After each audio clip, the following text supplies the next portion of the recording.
Now, the UK is going to give Rwanda at least an extra 15 million quid to sign a treaty to take on migrants who arrive by small boats. I thought we'd done that already. We have already done it, but we're doing more. It seems extraordinary when nothing's yet happened. Anyway, the money is apparently going to be on top of the 140 million already given to Kigali as part of that arrangement to accept those undertaking the perilous journey across the Channel. And all this comes after the Supreme Court ruled the Rwanda plan was unlawful. So we're putting more money into something that isn't yet working. And we're told we can't do. Maybe won't have a chance of working. Well, we're joined now by political consultant and strategist Peter Barnes. A very good morning to you. What is the strategy then? Because it seems meaningless. I have to admit, this is another chapter in the saga of the Rwanda story, isn't it? This story just seems to keep going on and on and on. I think this is really to kind of boost and kind of calm some of the problems that the Supreme Court raised with actually picking Rwanda as a country. And I mean, I was really staggered as to how quickly they got this treaty put into place. Usually these things take a very long time to sort out, but this seems to have been done rather quickly, and that surprised a lot of people. All right, so what difference does having a treaty make?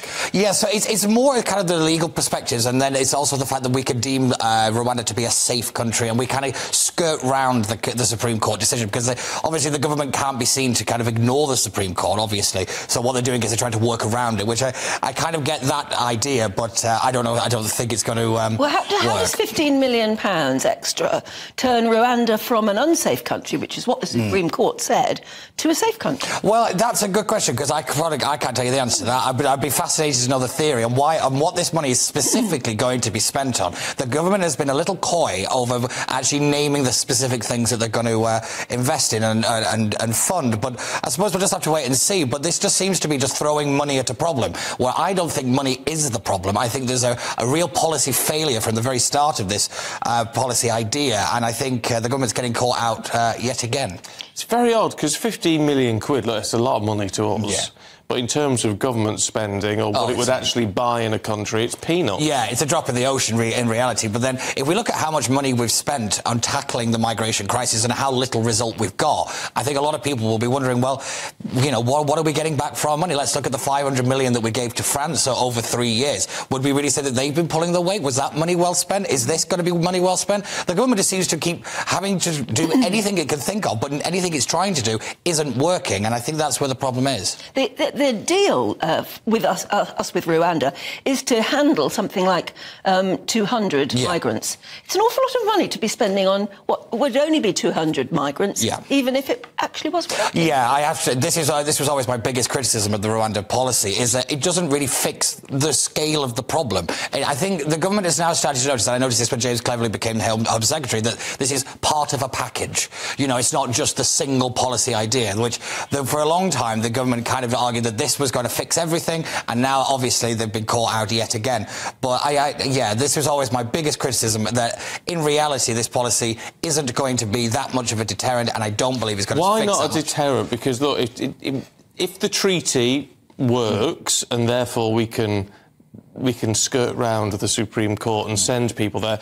The idea is, if you arrive on a small boat, you will be picked up, taken to the airport, pretty much, and sent to Rwanda, where you will then be processed. Yeah. So, if that's the case, why wouldn't that act as a deterrent? Because I actually think the biggest problem is actually in the processing of asylum claims. If you actually look at what the Home Office asks and what they're allowed to ask, what they don't ask, it's not really as stringent and as kind of aggressive as I actually think it needs to be, which is where you get a lot of people kind of playing the system as well. But that would change, because they're not going to fork out all this money and take people to Rwanda only for 95% of them to be flown back. Well, we can only hope that it would change, but I think you might have more trust in the Home Office than I do at the moment.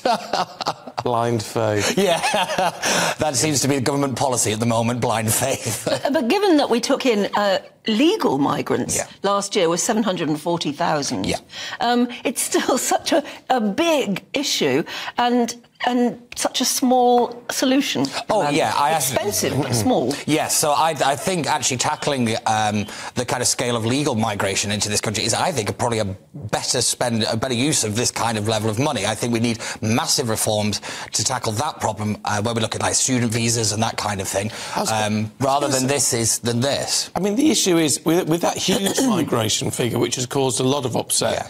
I mean, the problem with that is down to visas being issued. Yeah. Mm-hmm. So why aren't they just issuing fewer visas? Well, if we look at some of the countries where they're coming from, say India, for example, in the free trade negotiations and everything, there are actually visas programs, and like we actually needed the people to come here. This was one of the biggest problems. Is you want to really fix the migration problem, you fix the skills problem that we have in this country. We have a huge skills gap, and we need the people to actually come here and to do the jobs that we don't have people because we've failed to train previous generations to take up the jobs that are now employable. We haven't got a skills gap of 750,000, so why don't they employ a hard cap, which is what we haven't got at the moment? Oh, I think I definitely agree that that's what we should be doing. I think we should look at also increasing the kind of minimum economic level as well. I think that, and the salary. I mean, that's what Brexit was meant to allow us to achieve. Yeah, definitely. And this is yet again one of the things that I'm a Brexiteer. I voted for Brexit, worked on the Brexit campaign, and I feel very let down over this, because this is one of the reasons that people voted for it, which was to actually control our borders.